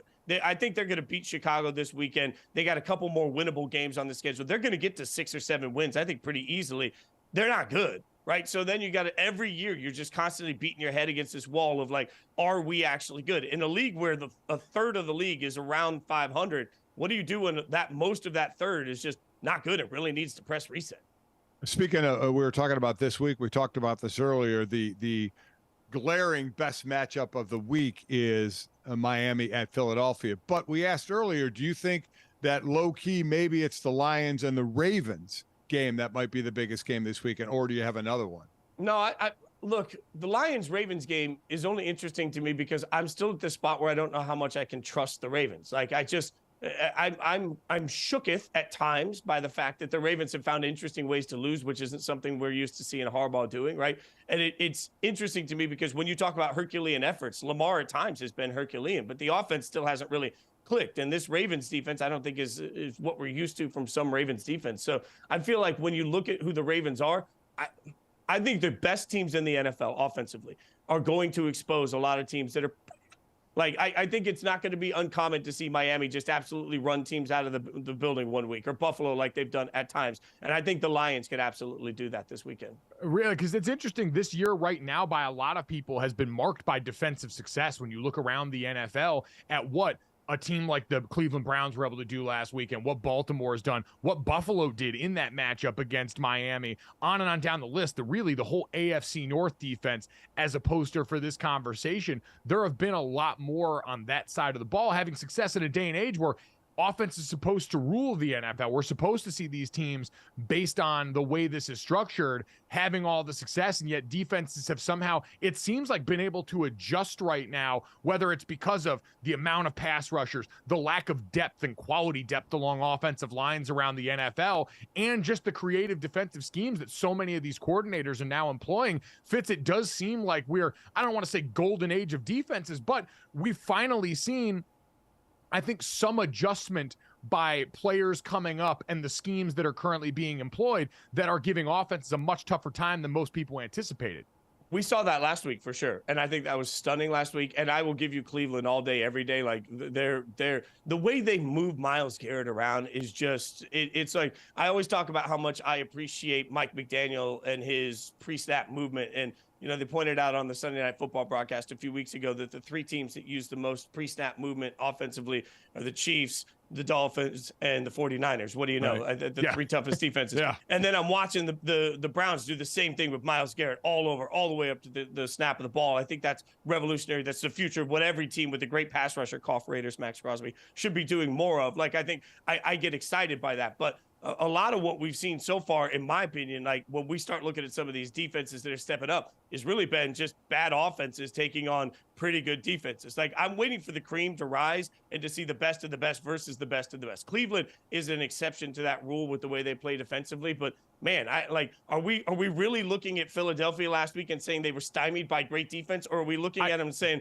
like Jalen Hurts had his head up his rear end throwing a bunch of those footballs? I mean, I don't know how you can not give credit to that defense, especially. Come on. I mean, I'm not even the defensive guy on this, and I look up because I think it's twofold. I heard Dominique Foxworth make this point the other day talking to Kevin Clark about how you've got a generation of defensive backs that have now grown up with the current rules in football and all the limitations placed on them and managed to adjust, because that's what high-level athletes do when they've had to work. We talked about that relative to targeting for years of, hey, you gave defenders for so long such a limited window to hit. Well, this generation of players has grown up having to hit that limited window, and so they've gotten really good at it. But the other thing is, and the Jets are the poster for this, Fitz, the amount of bodies that you can roll through up front that give you quality depth, spell guys, get after passers, being able to throw that constantly at offenses that anytime you see a starting offensive lineman go out, and the Eagles, best offensive line in the NFL, Lane Johnson goes down, and the picture starts to look a little bit different, because around the league, the drop-off from best pass protector to their backup versus best pass rusher to their backup, the drop-off on one side is not nearly the cliff that exists on the other side, and that skews overwhelmingly in favor of defense right now. But does that not, though, as we sit here and analyze what our defense looks like, does it not matter that, A, you've got a shell of an offensive line out there? Because I'm with you, and I think you and I have said this for years at this point, Mike. There aren't 32 qualified left tackles in the NFL, and I don't know what fixes that. So once you start to get into depth, you're screwed across the league. But then the other part of it, so you've got feasting on backups, and you've got quarterbacks, not just Jalen last week, which I think was an aberration, but all over the league, you've got quarterbacks throwing weird footballs into weird situations where there are three defensive backs there. Like, I mean, part of that is defense, and part of that you're just looking at it saying, what are you doing? Why are you throwing that football? My God, just throw the ball away. Like, there is some element of offense helps make some of these defenses look better when they're playing incompetent football. Oh my God. I'm just disgusted in this discussion right now. I will say one more thing to that front too, Fitz, is in this day and age, and Dad, we've talked about this relative to defenses having to corral these guys, the space alien quarterbacks that we've got. We've got a lot of awesome, incredibly physically gifted quarterbacks in the NFL. Herbert, Lawrence, Allen, Patrick Mahomes. You can go on and on with these guys that are also playing a more aggressive brand of football. The Dallas Cowboys offense has regressed from that last year after Dak threw all those interceptions because he was trying to push the ball downfield, because that's how you've won in modern football. Even as defenses have adjusted, we've still seen these guys with the confidence to try and throw into windows because they believe more often than not they're going to be a net positive for their team throwing into those spots. But it does create opportunities for defense to make big game-changing plays because you've got a generation of quarterbacks that I think are markedly better risk takers than the ones that have come before them based on the style we play overall right now. I completely agree with that. Along the lines of quarterback and offensive talk, Jason, do you think Brock Purdy got found out a little bit when he lost some of his talent, or do you put that to just a bad game against one hell of a defense in Cleveland? I put that, it's a bad game against one hell of a defense. And like with Brock, I keep saying this too. Everybody uses his weapons as an excuse for greatness. I'll use an 80s cartoon analogy. Brock is part of Voltron. All right. Like, as one individual robot, maybe none of those robots were as good as Transformers. But what you had when you stacked all those robots together was one butt-kicking massive robot. And that is like the weapons, the coaching, all the reasons that we're trying to excuse Brock Purdy. I would remind everybody that he's doing things that Trey Lance and Jimmy G didn't accomplish in that offense. And also, the things that are around him are simply the things that are around him. Like, I think we overcomplicate the conversation at this point. Like, Brock Purdy, not only is he going to keep winning a bunch of games, but in a couple of years, when he gets that massive contract because he wins so many games, people are going to wonder if he's worth it. And I'm not. Like, the proof's in the pudding. Like, when you win this many games, also go back and look at Peyton Manning's 14th start and tell me how great it was. That's the same. And I agree with your assessment there, but you hinted at the thing that is most fascinating to me is what the conversation among 49ers fans is going to be when all of a sudden it's time to pay that guy. Then 50. let me see what you think of him at that point when the numbers gosh. start showing up on the page. Check out Jason Fitz doing a great job with Yahoo Sports covering football, Fox Sports Radio. Fitzy, we appreciate it, brother. Your name is still in the running for the Possum name, so we'll let you know how that goes. Patio Possum. Oh my! If I name my possum Jason Fitz, that means I'm going to beat its ass every day. Back after this, GoJo and Golic.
Welcome back to GoJo and Golic. This league. Okay, after saying that he was gearing up to play in Friday's preseason finale, James Harden did not appear at practice yesterday. Apparently, he was in Houston. And when asked about Harden's absence, Joel Embiid had an interesting take on the situation. Maybe it has something to do. I'm not sure. But we had a good practice. We competed, went up and down a little bit. Maybe it had something to do, you know. I left the stove on. Got to go back home and check that out. Check something, Forgot I had to wash my hair tonight. Sorry, guys. Yeah, sorry, the Jonas Brothers were in town. I can't miss them when they're in Houston. Dad, this has to be exhausting for Joel Embiid. Oh, my gosh. I mean, I just can't imagine. Picture everything from a former player standpoint, and to have this kind of disgruntlement in the locker room from one guy where you don't know if you're going to have him. Now, Harden has said the last preseason game, I think, is Friday, that he wants to play in to kind of get ready for the season, which starts next week. And he had said he's, going to prepare to play, though he feels that his relationship with the front office is like a divorce. It's not going to be able to be fixed, and he still wants to be traded. But the question was going to be, if that doesn't happen, is he going to be a good soldier and go play ball? Well, unless we hear something else, It doesn't sound like, and we know he hasn't been a good soldier in the past. I mean, he's littered with a history of this kind of thing. That's why we have talked about this. I wouldn't even think about paying him long-term money, because you pay somebody that to help you win championships, and that's when he kind of disappears in the playoffs.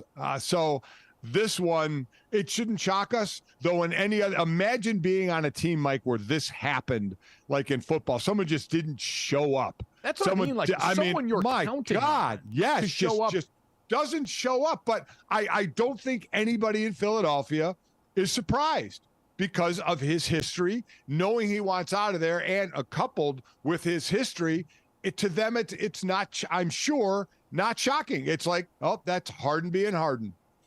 It's interesting to think about that locker room dynamic for the 76ers, because for Joel Embiid, who is the reigning MVP, the best player on this team, a guy trying to maximize the prime of his window, it's like anything else. You're willing to overlook a lot for the sake of production in sports. Yeah. You've had plenty of teammates who didn't all prepare like their life depended on this thing. You've got teammates that party during the week that'll do the strip club thing like James Harden. And as long as you show up and ball, usually no one cares. Like that's generally the operating procedure in a locker room, is whatever you need to do to get ready for this game and to be at your best, go ahead and do. I don't care what it is, as long as when you show up inside this building, we're good to go and you're ready to rock. For Joel Embiid, I have to imagine a lot of that trust was fractured in this last year, when all of a sudden in pivotal moments, it still kind of feels like it's just you versus the world. And you've been waiting for them to bring you help, waiting for someone to ease that load. You just went through the Ben Simmons experience prior to that, and have to be looking around again, feeling like you're taking crazy pills right now. Yeah. And again, we saw him put up big points, Harden, in a couple of playoff games, but then completely disappeared. And the expectation when you're at the level that he's at is, you're always going to be there contributing somehow, some way. The other part of that, and I agree with you that, because I've had teammates who, and almost under Buddy Ryan, it wasn't this way, never said it, but it almost felt like, hell, even if you're in jail all week, it doesn't matter. If you show up Sunday and play, we're good, right? But one of the differences here is when you have a disgruntled employee, because that's where the media are going. The questions they're going to ask. So that's always going to permeate the locker room. There's one thing, if a dude is fine being there, he just has a weird way of preparing and is still great on the field, the court, or the ice. But it's another thing when you have somebody who doesn't want to be there. They're constantly asked that. Then you're asked that. And then the locker room, vibe is just off. Well, I think that's a big issue. I do think a lot of that, though, is still always goes back to what you already think about that player. Yeah. Like, I remember when I did the offseason program with New Orleans in, 2014, it was when Jimmy Graham was there, who is still somehow in the league right now. Yeah, he is. Yeah, team, which is pretty incredible. Wild. Yeah. But when Jimmy Graham was there, he was going through arbitration at the time over the disagreement on his franchise tag. Remember, he wanted to be franchise tagged as a wide receiver. The NFL obviously wanted to franchise him as a tight end. There was all this back and forth. And in that locker room, that was something that, yes, that was an important player that was supposed to be there for the team, that was in a financial disagreement with the team over money, which is what this is with James Harden. It's a financial disagreement on what they chose to do with him, not giving him the long-term deal, what they chose to then say they were going to trade him if he opted back in, and then not finding a trade partner right now, that not working out with the Los Angeles Clippers. It all boils down to a financial disagreement. But in that case, that locker room, there were still guys that would defend Jimmy Graham, that understood, hey, this could be any of us. Hey, this is him trying to get his money right. We don't pocket watch other guys. And so there was lots of support for him around there internally. And when you're asked about it in the media, it's a lot easier, Dad, when it's someone that you trust and believe, also wants the best for this team, to say, I'm going to have his back because I know he would have my back in a similar situation, and because I know this represents all of us. With James Harden, I don't know if there's that feeling internally, because what he's doing, his crusade, while you could lump it to player empowerment, does seem pretty unique to his brand of being disgruntled employee no matter where he's going. And so it doesn't feel like it represents the rest of the team.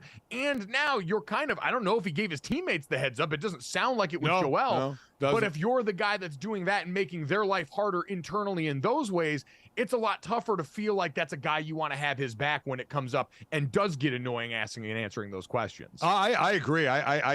I don't know what the locker room vibe is like there at all. But the one thing anyway is he hasn't played in any preseason games. The team is used to him not playing in those. So it's not like he's this guy starter that you really hope is there the whole time. And then all of a sudden he's taken away. He hasn't been there. He hasn't been playing. So they're used to playing without him, and I think that's their thought process. Well, we know the type of personality he is. If he's here, great. If he's not, we've been used to playing without him. So, but that's got to be a tough relationship with everybody in the locker room, because the locker room, man, that's it in the league, man. Even in college too, the locker room is such an important place. And here, where you have even less people, obviously way less people than you have in a football locker room, of how it can have an effect. But this is part and parcel to Harden. I mean, he's been a disgruntled, and when he wants something his way that he's not getting, he's been a disgruntled pain to get what he wants. I'll be very interested because, and you always point this out, that things are fixable even if players say they aren't. Usually money is the thing that does it, though. That's the thing that mends these ships. And the financial situation is not going to change, I don't believe, for James Harden here. But this is also a sport with a really long season. We just talked about that a lot relative to baseball. And so a player missing the preseason in the NBA really doesn't mean anything because we basically treat the whole fall like a preseason in the NBA. We're talking about less load management this year. The NBA is trying to make that a priority. But in general, we hardly see much of these guys until we get to Christmas by and large. And so part of me does wonder if this is a little bit overblown because it's training camp. But then the other part of my brain goes, what about James Harden's past behavior leads me to believe that this is not going to bleed over into the season, that some version of this wasn't going to happen again, even if he does come back and he says, yeah, I left the stove on in Houston. I had to go back and take care of that, had some bills to pay, something or other that came up, and starts for them in the regular season. It just feels like, because we know the feelings that are simmering for him, we're always just another peek around the corner from this popping back up during the year, and that's the worry. I don't think anybody ever feels completely settled that he's there and he's good and it's going to be a smooth season. I agree. They're waiting for the next shoe to drop of what's the next thing that's going to set him off. Yeah, and so we will wait to see what that looks like for James Harden as we get going. Like, the season's starting on Tuesday, and with all the things that we're excited about, and with the rest of the Eastern Conference, everyone's talked so much about how the Dame Lillard trade, you look around at Boston got better because of how that trade shook out, and the Bucks obviously got better because of how that shook out. And look at Miami left holding the bag. Look at the 76ers right now, quietly sitting over there. If James Harden does blow up in their face, they weren't able to flip him and get anything for it in the offseason. You've got this walking into the year now where this is the team you're going to be by and large, unless you can really work some magic around the trade deadline later on.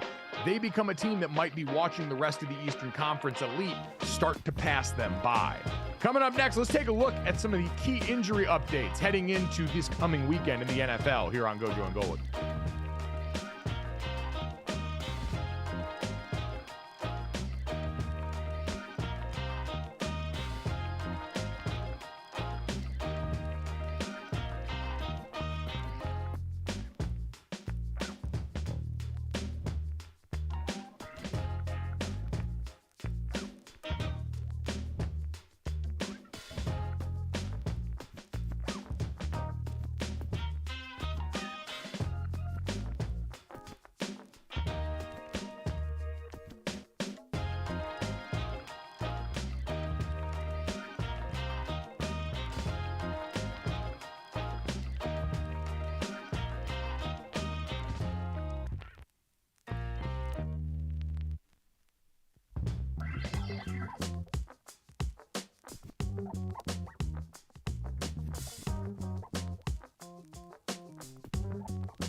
Welcome back to GoJo and Golic. Heading into week 7, we have an injury update on Deshaun Watson. So he didn't practice Wednesday. He's missed Cleveland's past 2 games, hasn't had a full practice since September 22nd. And yesterday he updated the media on how he's progressing with that rotator cuff injury. It's my first time dealing with a rotator cuff, so I'm just trying to get as comfortable as I possibly can to go out there and perform at the level I know I can. And if I can't, then we just got to continue to take it day to day. I'm not going to put the team in jeopardy if I can't do certain things that is going to allow us to, be handicapped in certain situations. So, that's the reason why I haven't been able to, step on the field. Makes sense, guys. I mean, he's taking it slow, very slow. Yeah. But do they have the luxury of taking it slow? Well, listen, it doesn't matter with the right. And believe me, I know about those. The rotator cuff, and I was a D lineman where you could go out, and have surgeries and end up playing and stuff. But you're a quarterback and you got to throw the ball. The rotator cuff, man. I mean, there are some things you just can't play through. You just can't do. It isn't even about hurting it worse. It's just about you can't function with what you need to do on the field with that type of an injury. So that's just going to be purely a time thing without question. So for the Cleveland Browns, it's going to continue to then have to be that defensive showcase with what Jim Schwartz has done on the other side of the football as whoever starting out there. And we've seen Dorian Thompson-Robinson. We've seen P.J. Walker this last weekend. So we'll wait and see what the future looks like for that Browns team there. Dad, they're in an interesting situation in that division that right now, if the season ended today, would have 3 playoff teams, and one of them would not be the Cincinnati Bengals, which is wild. It really is amazing. Yeah. But long season, the way the Bengals are turning it around, the Browns and the Steelers would probably have to be the ones that give you the most pause with that right now. But we'll wait and see with Deshaun as that, regardless of, like you said, the fact that he can't go, still the fact that he can't go is making their $230 million experiment look like an unmitigated disaster based on play and availability. It really does. And I sit there and say for an injury, it takes time. Well, of course. I mean, we know it takes time. My point being, you can't stick a needle in it, right? Yeah. I mean, because that was certainly my answer to a lot of things, and other people do the same thing. But this is when you can't do that for a rotator cuff on the throwing shoulder of a quarterback. That's my point. You can't speed this up by a medical process here any quicker than need be for this position in this particular injury. I wonder how long before the eye starts to wander for the Browns, because obviously financially, I haven't looked at the specifics in a while of when they could even begin to think about moving off this contract. But Dad, if he were to miss the lion's share of this season, or if it were to get injured worse and he were to miss the rest of the year, the prospect of walking into 2024 with Deshaun Watson as your quarterback, based on what you've seen for this Browns team and based on what you've got defensively, that's a pretty daunting task and pretty morbid for an organization that, listen, has plenty of quarterback failure in its wake. That's a world that the Browns have lived in more than anybody. But with all of the moral sacrifice that you made to try and get on-field production, for there to be largely no payoff so far, and if that were to continue this season, I think you've got to start having some really hard conversations, maybe not about what you do in the immediacy for next season, but long-term, what you're going to do for this franchise if this turns out to be another colossal failure the way it's felt so far. His cap hit this year, Mike, is $19 million. His cap hit next year is $63 million. God. And now again, what about the dead? What's the dead cap hit? You start dead cap hit. This can't. The dead cap. Okay, the dead cap hit for this year. Well, forget this year. For next year, $200 million. Oh, is that even? I mean, yeah. Then it goes down to $136 million in 2025, and then $27 million in 2026, and then $8 million in 2027. So I'd imagine they'll restructure along the way. I guess, but man, you really, really Browns the hell out of this thing. So man, plus, like you said, the moral side of it, which are we going to point at one person or one team and say morals? I mean, we can point at the Browns and say morals on this one. Well, we can, and again, they've done it before. As I said, that's why we shouldn't be shocked. Kareem Hunt was on video kicking a woman on the ground, and you knew he was getting suspended for 8 games, and the Browns signed him as well. So, I'm not going to sit here and say people don't deserve second chances, but the Browns are one of those that have obviously done it a couple of times, and in this case, some large money in a fully guaranteed contract that sent the other owners, skyrocketing in anger. So that's the Browns' messed up situation right now. Speaking of talking about quarterbacks, injury-wise, Dad, we've got Kyler Murray back at practice for the Arizona Cardinals in another very complicated situation. Jonathan Gannon has said that's our franchise quarterback, so I'm happy about that. We're still not sure, though, if the season continues to progress this negatively for the Arizona Cardinals. Would you let your new head coach start his tenure with the quarterback that he wants in a draft class that's chock full of dudes? Yeah. I think they would go another direction, right? I mean, that's what it all seemed like. Now, remember, the thing about it, too, he has the guaranteed money if he's hurt. So that was the interesting thing to me. Sometimes you keep a player off the field so they're not dealing with an injury, so you don't have to lock in that then guaranteed money, and you wonder what's going to happen in this situation. Yeah, they've got that calculus to do with Kyler Murray, because I do think if you're within range and you lose enough games to be in Caleb Williams or Drake May territory, you take one of those guys and you figure out the rest. Those are two of the best prospects in this class. They're going to be 1A, 1B, however it shakes out. And if you can get one of those guys and start the clock over for Jonathan Gannon, I think you do it based on what the tenure of Kyler Murray has looked like so far. I mean, would you do that? Is that the route you would go? Absolutely. Yeah. Especially for those two guys. I think, while people are going to be down on Caleb Williams after this last weekend, that's still an incredible quarterback. There are warts in his game that we'll talk about more as we get to draft season, but him and Drake May are legitimate certified capital D dudes. And if I'm a team picking at the top who's got a chance to start over my clock, them, the Bears, those are probably both teams that would have to think long and hard about that. And I think ultimately go with the young new face. Yep. Dad, let's get to one more thought on a quarterback before we finish up this segment. This was Micah Parsons, pass rusher for the Dallas Cowboys, on a solo podcast the other day, which he deserves more credit for being able to do as well as he had, bemoaning the way his team is treated versus another team in the NFC East.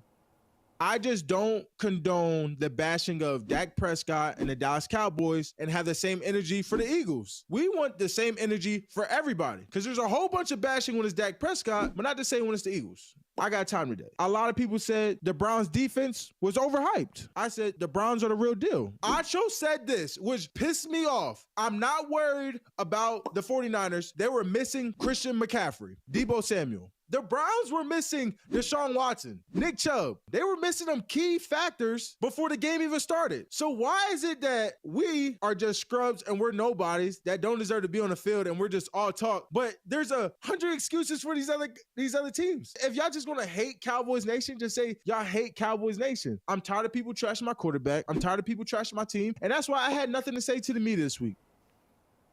I appreciate a guy defending his quarterback and a guy who can hold the microphone solo like that for as long as he does. People don't understand how difficult that is. So kudos to Micah Parsons for being a man of many skills. But, Dad, is he new to the concept of the Dallas Cowboys here? Why are these things surprising? Welcome to the world of the star on your helmet, my friend. That's like having a gold helmet in college or a Yankee, batting hat in a batting helmet in baseball. I mean, you're just a target, man. That's just the way it is. And you know what? It's not going to change. So get used to being, in your eyes here, unfairly treated. That ain't stopping anytime soon by the fans out there. I just love him being like, he's like, I got time today. Today. Let me just go off. I was like, my brother in Christ, you have time every day. It's just you. It is just you out here alone on a microphone. That's a lot of time to work. That being said, I do think people have been critical of Jalen Hurts in recent weeks, especially after this last game that we've seen. But for Dak Prescott, and really for the Dallas Cowboys, Dad, this is a lifetime achievement award of blame that they're going to receive every week because of what this team hasn't been since the mid-'90s. The Eagles and the 49ers, the two teams he referenced, were both in the NFC Championship last year. The 49ers have been in a Super Bowl in recent years. All things that have evaded the Dallas Cowboys and eluded the Dallas Cowboys, predating Micah Parsons, who is exceptional, but they're always going to be a lightning rod because of that. That stops all the chatter if you can make it to a Super Bowl. Then it'll be win the Super Bowl, but making it there, like you said, San Francisco and Philly did. Got to crawl before you walk on that stuff. Coming up next, we'll crawl towards the finish. We'll re-up some possum names with this, that, the third next here on GoJo and Golic, right here on the DraftKings Network.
Welcome back to GoJo and Golic. Mike Golic Jr., Mike Golic Sr., and Jesse Cofield ready to finish off the show the way we always do.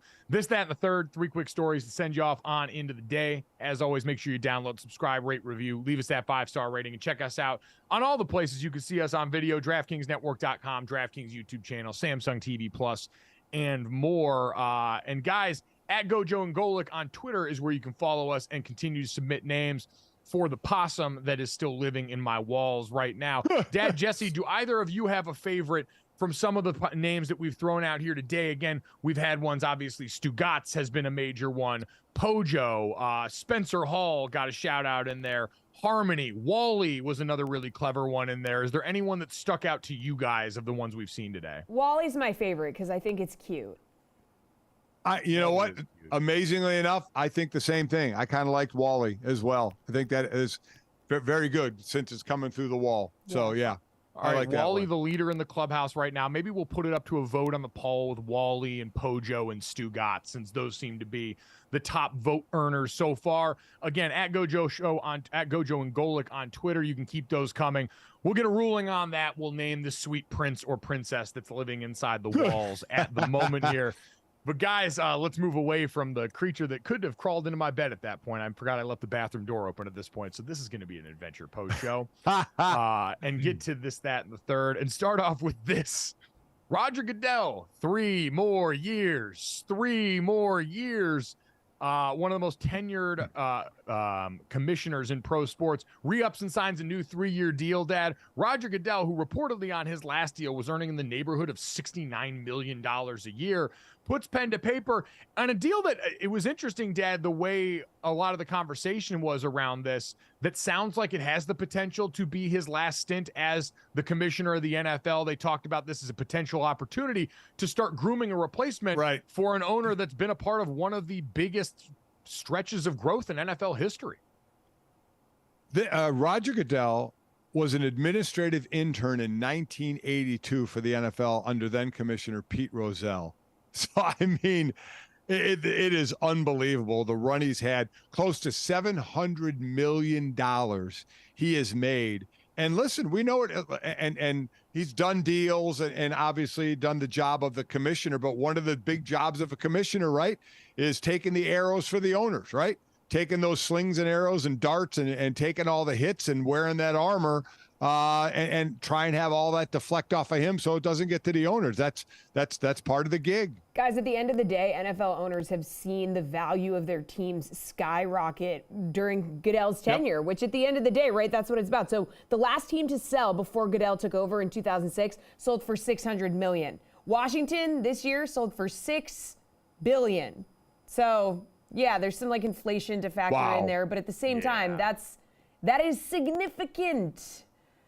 And whether or not Goodell has exact ties to that or not, he's been the face at the helm, and he's been the force that's allowed the owners to go out and accomplish this, because during Goodell's time, you've had a lot of scandal off the field going all the way back to the Ray Rice scandal. You've had everything that went on during the pandemic, the social reckoning of that summer, Colin Kaepernick and the protests that went on here, all the player safety issues.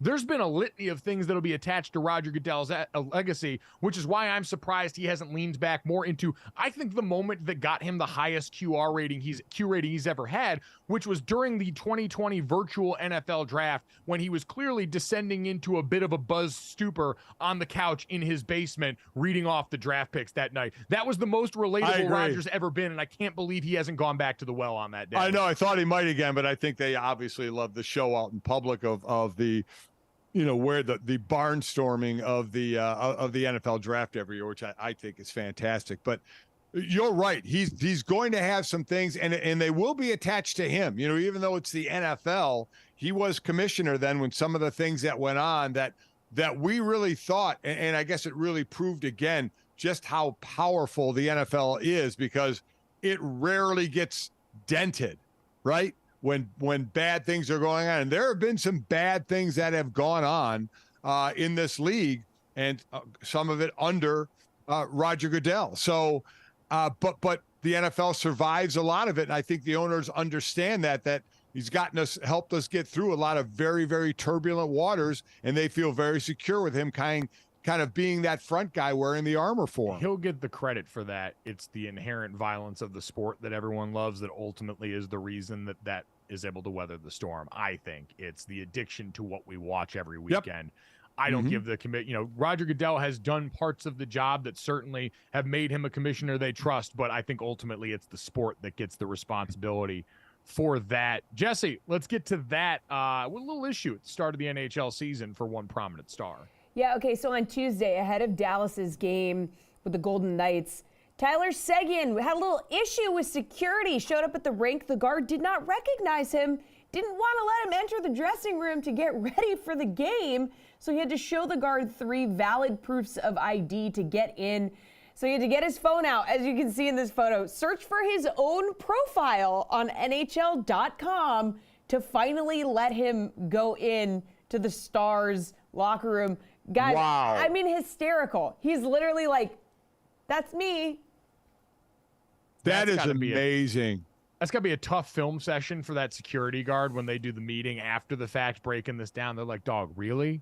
You're going to go out here and make us look like this? The guy hit you with Google Me? You didn't look at that suit and think that looks like a guy who might be getting ready to go do something important. That might look like a guy who's making millions of dollars to go out there and spank that puck. No. He's got to show you his Google image search. Dog. By the way, and Jesse, you said 3 forms of ID. At any point, do you have 3 forms of ID on you? No, like, what is that? I know, I don't. Passport, a driver's license, and then what's the third? The picture of him on NHL.com? Like, what am I supposed to show my LinkedIn picture? Mail that picture? was sent to my house. I got my electric bill. Yeah, do you have a utility bill that you carry with you to show as proof of this? I mean, I don't have my passport on me, so like I just have one form of ID. I have my driver's license. Yeah, shouldn't that be enough? I mean, wow. You'd think? You know what? I don't know if this is a failure of preparation or execution because, again, too, you should probably have some familiarity with the guys that are usually coming in and out of these stadiums, where and when they come out. We'll wait and see in the breakdown after the fact, but this can be a tough one. We'll wait and see if we get a statement from security on managing to bungle this one pretty good. But, Dad, Jesse, let's get to the third here, the most important line item of the day. Dad, I knew this was going to speak right to your heart. Yeah, this reported yesterday by Brett McMurphy, Jesse. It's pretty wild. University of Tulsa partnered with Anheuser-Busch and Tulsa Oktoberfest to try for a Guinness Book of World Record for the world's largest beer tasting. A beer tasting, fellas. Let's go. So there's specific rules I didn't realize for a beer testing that Brett McMurphy outlined. Each participant has to taste 3 beers as they are guided by a certified, is that Chicharron? Yeah, Cicerone? What is that? Cicerone? Is that like a sommelier, but for beers? Maybe. I know there is that person for Cicerone. Is Sorry, that Chicharron? I've been eating a lot of pork rinds lately. Mike, I met one of those types of people, a Cicerone, and they go through the same thing the wine people do as far as knowing everything and the tests that they have. So that's pretty. At least I think that's what the Cicerone is. What are they like? This Michelob Ultra is the champagne of beers. Like what? I don't know, but I know I would easily taste 3 beers. I would do times a few. I would taste 10 beers. The current record is 1,243 people in Barcelona, Spain, in July of 22. So good luck to them. I would love to be part of it. Let me tell you that right now, because I could throw down some beer. Honestly, this seems kind of like a weak record because of the volume and what's expected. Yes. Like, I want to know what's the largest amount of people that have gotten together in one area to get drunk. And I understand that might be impossible to measure because we've had championship parades and sporting events in the World Cup. But I do feel like we've got to set the bar a little bit higher here because 1,243 people sipping a couple of beers with a Chicharone out there going and showing you how to do this does not seem like my kind of impressive. At least 3 beers. Yeah, I guarantee you this record has been destroyed multiple times, but it's just never been certified, right? I mean, it's probably been destroyed multiple times at a Tulsa tailgate. Exactly. It's exactly right. So it's just being certified. So I don't know how much I put into this. Bottom line, though, is I would get to drink beer, so I'd be happy. We're going to have a beer tasting on this show and break a record in the post-show meeting.